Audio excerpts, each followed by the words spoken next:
कोकणात शिंदे गटाचा भ्रमनिरास होणार, नारायण राणे यांच्या ट्विटमुळे चर्चांना उधाण. सिंधुदुर्ग 29 फेब्रुवारी 2024. लोकसभा निवडणूक लवकरच जाहीर होण्याची शक्यता आहे. विशेष म्हणजे लोकसभा निवडणुकीच्या आधीच महायुतीच्या मित्रपक्षांमध्ये रस्सीखेच सुरू आहे. महायुतीमधील मित्रपक्षांकडून अनेक जागांवर दावा केला जातोय. त्यामुळे लोकसभेची निवडणूक जाहीर झाल्यानंतर बऱ्याच घडामोडी घडण्याचे संकेत मिळत आहेत.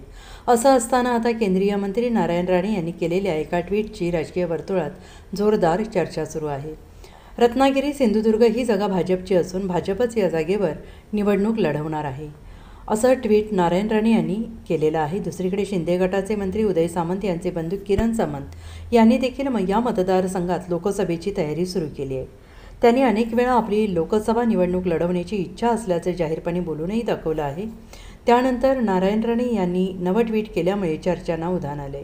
लोकसभेची निवडणूक लवकरच जाहीर होईल. विविध पक्षाचे बरेच नेते रत्नागिरी सिंधुदुर्ग लोकसभेच्या जागेसंबंधी आपला हक्क दाखवित आहेत. रत्नागिरी सिंधुदुर्ग लोकसभेची ही जागा भारतीय जनता पक्षाची असून भारतीय जनता पक्षच ही जागा लढवणार आहे, असं नारायण राणे म्हणाले आहेत. Bureau report, SBN Marathi, Sindhudurg.